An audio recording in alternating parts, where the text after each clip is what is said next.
ఒక సాహసకుడు రాజు వద్ద విశ్వాస పాత్రుడుగా కొలువులో ఉద్యోగం చేసుకుంటున్నాడు. అనుకోని పరిస్థితులలో ఆ రాజు అతనికి శిక్ష విధించాడు.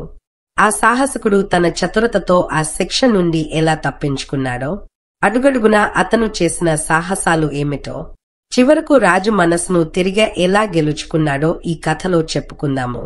ఈ కథ పేరు పంచకళ్యాణి. మిత్రులందరికీ శ్రీమైక్స్ ఛానల్ స్వాగతం. మన ఛానల్ ను ఆదరిస్తున్న వారందరికీ హృదయపూర్వక నమస్కారములు. ఇక కథలోకి పదండి. ఒక రాజు వద్ద వీరదాసు అనేవాడు కొలువు ఉండేవాడు. అతను తన రాజును భక్తి విశ్వాసాలతో సేవించి బాగుపడ్డాడు. రాజు అతని పట్ల చాలా అభిమానంగా కూడా ఉండేవాడు.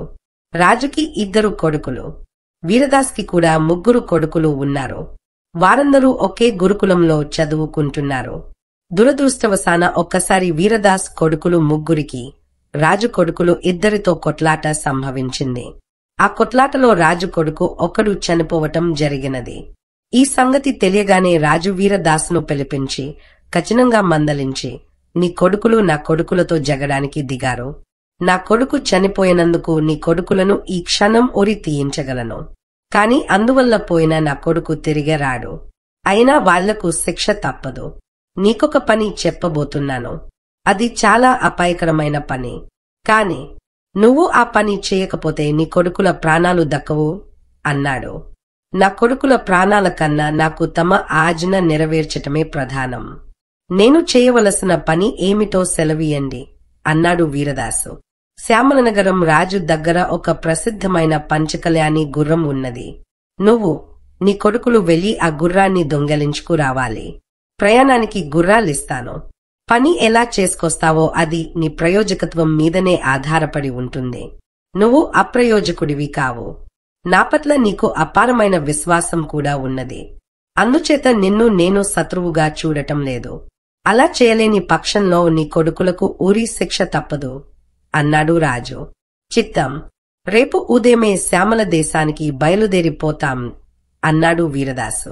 రాజు తనకు చెప్పిన పని అసాధ్యమైనదని అతనికి తెలుసును. శ్యామల రాజు ఆ గుర్రాన్ని తన ప్రాణం కన్నా ఎక్కువగా చూసుకుంటాడు. దాన్ని ఆయన ఏ వెలకు ఎంత ధర చెల్లించినా అమ్మడు. దాన్ని ప్రత్యేకంగా చూస్తారు. దాన్ని దొంగలించటం మానవ మాతృలకు సాధ్యం కాదు. అలాంటి ప్రయత్నం చేసిన వారిని ఆ రాజు నిర్దయగా చంపేస్తాడు. కాని తన కొడుకుల ప్రాణాలు దక్కాలంటే వీరదాసు ఏదో విధంగా ఆ పంచకళ్యాణిని తీసుకురాక తప్పదు.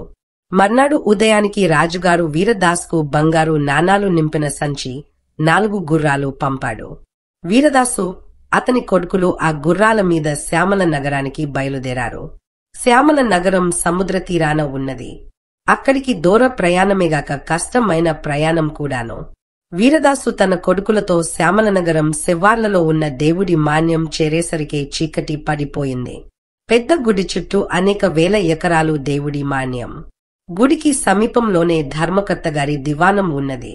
దాన్ని ఆనుకునే ధాన్యాగారము, ఇతర కట్టడాలు ఉన్నాయి. వాటికి ఒక పక్కగా గడ్డిమెట్లు, ఊక బస్తాలు, చిట్టు బస్తాలు కొండల్లాగా కనబడుతున్నాయి. వీరదాసు తిన్నగా ధర్మకర్త గారి దివాణంకి వెళ్లి తనను, తన కొడుకులను ఆ పెద్ద మనిషికి పరిచయం చేసుకుని, మాకు మీ నగరం కొత్త, మేం ఒక రాజకార్యం మీద బయలుదేరి వచ్చాం. ఇప్పుడే చీకటి పడిపోయింది. అందుచేత ఈ రాత్రికి మా భోజన సదుపాయాలు, పడక ఏర్పాటు చేసినట్టయితే మీ రుణం ఉంచుకోం అని చెప్పాడు. ధర్మకర్త వీరదాసు చేత ఉన్న బరువైన సంచికేసి చూసి అందులో ఉన్నది బంగారమని గ్రహించి అతిథులు ఎంతటి మర్యాదకైనా తగుదురని తెలుసుకుని, మీరు అంతగా చెప్పాలా? చాలా దూరం నుంచి వచ్చారు. ఈ రాత్రికి మీకు కావలసిన విధంగా జరుపుతాను. మీలాంటి అతిథులు బహు అరుదుగా వస్తారు అన్నాడు. వీరదాసు కొడుకులు సుఖంగా స్నానాలు చేసి షడ్రసోపేతంగా భోజనాలు చేసుకున్నారు. కొడుకులను వెళ్లి పడుకోమని పంపేసి వీరదాసు ధర్మకర్తతో రహస్యంగా తాము వచ్చిన పని, దానికి ముందు నడిచిన కథ దాచకుండా చెప్పేసి సలహా అడిగాడు. వాళ్ళు పంచకళ్యాణిని తీసుకుపోవటానికి వచ్చారని తెలియగానే ధర్మకర్త అదిరి పడ్డాడు. నిర్ఘాంతపోయాడు. ఆయన వీరదాస్తో, అయ్యా, మీరు వృథాగా శ్రమ పడుతున్నారు. మీరు తలపెట్టిన కార్యం జరిగేది కాదు. తెల్లవారుతూనే మీరు తిరిగే వెళ్లవచ్చు. మా రాజుగారు ఆ గుర్రాన్ని మీకు అమ్మరు. దాన్ని దొంగిలించటం కూడా మానవ మాతృల తరం కాదు. తెలియక ఎవరన్నా అలాంటి ప్రయత్నం చేసినా వారి ప్రాణాలు దక్కవు. నిజం చెబుతున్నాను అన్నాడు. వీరదాసు దీర్ఘంగా నిట్టూర్చి, ప్రాణాపాయం గురించి ఆలోచించే స్థితిలో లేము, అన్నీ తెలుసుకునే వచ్చాము బాబుగారు. పంచకళ్యాణిని తీసుకుపోకపోతే అక్కడ మా రాజుగారు చంపేస్తారు. ప్రయత్నం చేస్తే ఇక్కడ చనిపోతాం. కాకపోతే మానవయత్నం లేకుండా చావటం మాకిష్టం లేదు. అందుచేత ప్రాణాలు పోయినా సరే పంచకళ్యాణిని తస్కరించటానికే ప్రయత్నిస్తాం. రాజుగారి సేవలో చచ్చామన్న కీర్తి అయినా ఉంటుంది. రాజద్రోహులనిపించుకుని చచ్చే దానికన్నా ఇది మేలు కాదా? పోతే మాకు మీరు ఒక్క సహాయం చేయండి. మమ్మల్ని ఎలాగైనా రాజుగారి అశ్వశాలలో ప్రవేశపెట్టే మార్గం చూడండి. ఈ సంచిలోని బంగారమంతా మీకిచ్చుకుంటాను. అశ్వశాలలో ప్రవేశించినాక మా పాటలు మేం పడతాం అన్నాడు. మమ్ములను అశ్వశాలలోకి ప్రవేశపెట్టటం మీకు ఏమంత శ్రమ కాదు. మీకు మాట రాకుండా చూసుకుంటాము అన్నాడు. ధర్మకర్త చాలాసేపు ఆలోచించి, ఈ రాత్రికే మిమ్మల్ని రాజుగారి అశ్వశాలలో ప్రవేశపెడతాను. రాజుగారి గుర్రాల కోసం చిట్టు పొట్టు బస్తాలలోకి ఎక్కిస్తున్నారు నా మనుషులు. ఆ బస్తాలలో పెట్టి మిమ్మల్ని కూడా పంపవచ్చు. కాని మీరు ఆ అశ్వశాల నుంచి ప్రాణాలతో బయటపడరు. మీ చావుకు నేను కారకుణ్ణి అవుతానే అని విచారిస్తున్నాను అన్నాడు. బాబుగారు, మమ్మల్ని ఆత్మహత్య చేసుకుంటున్న వాళ్ల కింద జమ కట్టండి. మమ్మల్ని పొట్టు బస్తాలలో పంపారంటే మీకు పాపం రాదు సరికదా, పుణ్యం వస్తుంది. మా మాట తీసేయకండి అని వీరదాసు ప్రాధేయపడ్డాడు. ధర్మకర్త వారు నలుగురిని తానే స్వయంగా గోతాలలో పెట్టి వాటిని చిట్టుతో నింపి మూతులు కట్టి తన నౌకర్లను పిలిచి వాటిని కూడా బల్లమీది కెత్తించాడు. ఆయన వీరదాసుతో, బంగారం ఉన్న సంచి తనకు అక్కరలేదని, తన వద్దనే రహస్యంగా ఉంచుతానని, మీరు తిరిగి వచ్చేటప్పుడు తప్పక తీసుకుపోవాలని, ఒకవేళ తిరిగి రాకపోతే ఈ డబ్బు నీ పేరు మీద దాన ధర్మాలు చేస్తానని అన్నాడు. దానా బస్తాలు, ఊక బస్తాలు బయలుదేరాయి. శ్యామలనగరంలోని అశ్వశాలలోకి చేరేసరికి అర్ధరాత్రి అయ్యింది. అశ్వశాల వాళ్ళు బస్తాలన్నిటినీ ఒక పక్కగా వేసి వెంటనే నిద్రపోయారు. అంతా సద్దుమనగగానే వీరదాసు, అతని కొడుకులు గోతాలు చించుకుని బయటికి వచ్చి ఏమాత్రమూ అలికిడి చేయకుండా పంచకళ్యాణి కట్టి ఉన్న కొట్టం కోసం వెతికి పట్టుకున్నారు. పంచకళ్యాణి మేలుజాతి అశ్వ కావటం చేత దాన్ని వాళ్ళు తేలికగా గుర్తించగలిగారు. అది కూడా కొత్త వాళ్లను చూడగానే ఉద్రేకం చెంది కళ్ళు పెద్దవి చేసి చిన్నగా వనకసాగింది. ఇదేమీ గమనించకుండా వీరదాస్ చప్పున దాన్ని సమీపించి దాని మెడకున్న కట్టుతాడు విప్పబోయాడు. అతని చెయ్యి తగలగానే గుర్రం గట్టిగా సకిలిస్తూ కాళ్ళు జాడించి వీరదాసును, ఆయనకు సహాయం వచ్చిన ఆయన కొడుకులను తన్నబోయింది. వాళ్ళు నలుగురు దూరంగా పారిపోయి తమ తలలు పగలకుండా కాపాడుకున్నారు. ఇంతలో పంచకళ్యాణి అరుపులు, అలికిడి విని రక్షక భటులు రానే వచ్చి వీరదాసును, అతని కొడుకులను పట్టి బంధించి అప్పటికప్పుడే రాజుగారి దగ్గరికి తీసుకుపోయారు. వీళ్ళు పంచకళ్యాణి కోసం వచ్చారా? తెల్లవారిన దాకా అశ్వశాలలోనే బంధించి ఉంచండి. రేపు ఉదయం విచారణ చేద్దాం అన్నాడు రాజు. తెల్లవారగానే రాజు బందీలను తన ఇంటికి పిలిపించి వారి కట్లు విప్పించి కూర్చోమని మర్యాద చేసి, మీరెవరు? మీకు ఎంత ధైర్యం? అశ్వశాలలోని పంచకళ్యాణినే దొంగలిద్దామని ఎలా అనుకున్నారు? ఏ కారణం చేత ఈ అపాయంలో చిక్కుకున్నారు? మీ కథ అంతా చెప్పండి అన్నాడు. వీరదాసు ఏమీ దాచకుండా జరిగినదంతా చెప్పాడు. అంతా విని శ్యామలరాజు, వీరదాసు, ఇందులో నిస్వార్థం ఏమీ లేదని నేను నమ్ముతున్నాను. కాని మీరందరూ ఈ క్షణాన చాలా అపాయకరమైన స్థితిలో ఉన్నారు. ఇంతకన్నా అపాయకరమైన స్థితి నీకు ఎప్పుడైనా సంభవించిందా? సంభవించి ఉన్నట్టయితే చెప్పు. దాన్ని నేను విశ్వసించగలిగితే నీ కొడుకులలో ఒకరిని ప్రాణాలతో వదిలేస్తాను అన్నాడు. వీరదాసు తన గత జీవితం జ్ఞాపకం తెచ్చుకుని, సంభవించింది మహారాజా అన్నాడు. అదేమిటో చెప్పు అన్నాడు రాజు. శ్యామలనగరం రాజు అడిగిన దానికి వీరదాసు ఇలా చెప్పసాగాడు. ఇది నా బాల్యంలో జరిగింది. మా తండ్రికి విస్తారంగా భూములుండేవి. పెద్ద ఆవుల మంద ఉండేది. ఒకనాడు దూరాన పొలాలలో ఒక ఆవు ఈనింది. మా నాన్న నన్ను, ఆ ఆవును, దూడను ఇంటికి తీసుకురమ్మన్నాడు. నేను సూర్యోదయాన్నే అక్కడికి వెళ్లి దూడను ఎత్తుకుని బయలుదేరాను. ఆవు నా వెనకాలే రాసాగింది. నేను కొద్ది దూరం నడిచేసరికి పెద్ద పెట్టున వర్షం ప్రారంభమైంది. వర్షం నిలిచేదాకా ఎక్కడైనా నిలవవలసి వచ్చింది. కొంత దూరంలో ఏదో గుడిసె కనిపిస్తే అందులో నేను దూడతోనూ ఆవుతోనూ సహా తల దాచుకున్నాను. కొద్దిసేపటికల్లా ఆ గుడిసెలోకి 12 పెద్ద పిల్లులు వచ్చాయి.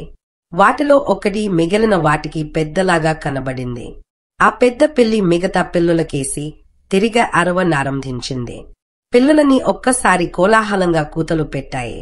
వాటి అరుపులు చాలా భయంకరంగా ఉన్నాయి. అలా అరిచి అరిచి అవన్నీ ఆవుదూడ మీద పడి కొద్దిసేపట్లోనే దాన్ని చీల్చి తినేశాయి. నాకు వాటిని చూస్తే భయము కోపము కూడా వచ్చింది. వాటిని తరిమి కొట్టబోయాను కాని నాకు సాధ్యం కాలేదు. అవి నా ఆదరింపులను ఏమాత్రము లక్ష్య పెట్టలేదు. తరువాత అవి మళ్లీ అన్ని కలిసి పెద్ద పెట్టున భయంకరంగా అరిచాయి. వాటి ఆకలి ఇంకా తీరినట్టు లేదు. ఈసారి అవి ఆవు మీద పడి ఎముకలు తప్ప ఏమీ మిగలకుండా తినేశాయి. నాకు భయం ఎక్కువ అయింది.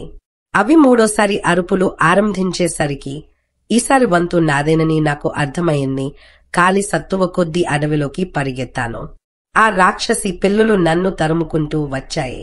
అయినా నేను వాటికి అందకుండా పరిగెత్తిపోయి గుబురుగాను ఎత్తుగాను ఉన్న చెట్టెక్కి వాటికి కనబడకుండా చిటారుకొమ్మ గుబురులో దాక్కున్నాను. పిల్లులు నా జాడ తెలియక చెట్ల మధ్య చాలాసేపు కారాడాయి. అవి విసిగా వెళ్లిపోతాయేమోనని ఆశపడ్డాను. కాని పిల్లుల పెద్ద నేనున్న చెట్టు కిందికి వచ్చి తల ఎత్తి నన్ను పసిగట్టి పైకి చూస్తూ అక్కడే తిష్ట వేసింది. త్వరలోనే మిగతా పిల్లులు కూడా అక్కడికి చేరాయి. అవి నన్ను వదిలిపెట్టదలచలేదు. వాటిలో ఒకటి చెట్టెక్కి రావటం ప్రారంభించింది. అది నాకు అందుబాటులోకి వచ్చేదాకా ఆగే నా దగ్గర ఉన్న చాకుతో దాన్ని పొడిచి చంపాను. అది కాస్త కింద ఉన్న తోటి పిల్లుల మీద పడింది. దానితో పిల్లుల పెద్దకు ఆగ్రహం వచ్చింది. బుసకొట్టి మిగిలిన పిల్లులతో ఏదో అన్నది. అది వెంటనే పిల్లులన్నీ కలిసి నేనెక్కిన చెట్టు వేళ్లలో ఒక పెద్ద వేరును తెంపటానికి దాని చుట్టూ తమ గోళ్లతో తవ్వనారంభించాయి. త్వరలోనే ఆ వేరు తెగే చెట్టు కొంచెం ఒరిగింది. చెట్టు పడిపోతున్నదని భయపడి నేను చావుకేక ఒకటి పెట్టాను. చెట్టు ఒరిగిందే గాని పడలేదు. పిల్లులు మరొక పెద్ద వేరును తెంపటానికి ఉపక్రమించాయి. అది కూడా తెగపోయేసరికి చెట్టు మరి కొంచెం ఒరిగింది. నేను ప్రాణభయంతో మళ్లీ చావు కేకలు పెట్టాను. పిల్లులు ఇక మరొక వేరును తెంపే ప్రయత్నం ప్రారంభించాయి. ఈ పని పూర్తి అయ్యేసరికి చెట్టు ఒరిగే నేలమీద పడిపోయింది. నేను మాత్రం ప్రాణభయంతో చెట్టు కొమ్మను గట్టిగా కరుచుకుని పిల్లులకు ఆహారం కావటానికి సిద్ధపడ్డాను. అయితే నేను పెట్టిన కేకలు వృథా పోలేదు. దూరాన చుట్టుపక్కల పొలాలలో పనులు చేసుకుంటున్న వాళ్లు నా కేకలు విని పలుగులు, పొరలు, కర్రలు తీసుకుని 4 వైపుల నుంచి పరిగెత్తుకుంటూ వచ్చారు. వాళ్లను చూసి పిల్లులు పారిపోబోయాయి. కాని రైతులు వాటిని చుట్టుముట్టి ఒక్కదాన్ని కూడా మిగల్చకుండా అన్నిటినీ చంపేశారు. వీరదాసు ఈ సంఘటన చెప్పి, మహారాజా, మీరు మమ్మల్ని నేరస్తులుగా విచారించి ఓరి తీసిన దానికన్నా ఆ రాక్షస పిల్లులు పీక్కు తినటం మరింత ఘోరం కాదా అన్నాడు. నిజమే, నీ కథ బాగానే ఉన్నది. నీవు చెప్పినది నేను నమ్ముతున్నాను. నీ కొడుకులలో 3వ వాడిని వదిలివేస్తున్నాను. ఇలాంటిదే నీ జీవితంలో జరిగిన మరొక దారుణ సంఘటన చెబితే నీ కొడుకును మరొకన్ని క్షమిస్తాను అన్నాడు రాజు. వీరదాస్ కొంచెం ఆలోచించి, అలాంటి సంఘటన మరొకటి ఉన్నది మహారాజా అన్నాడు. ఉంటే చెప్పు అన్నాడు శ్యామలరాజు. వీరదాసు ఏమని చెప్పాడు. రాజు వీరదాసు చెప్పింది విని అతనిని విశ్వసించాడా? అతని కొడుకులని వదిలివేశారా? ఏం జరిగింది వచ్చే ఎపిసోడ్లో చెప్పుకుందాము. ధన్యవాదములు.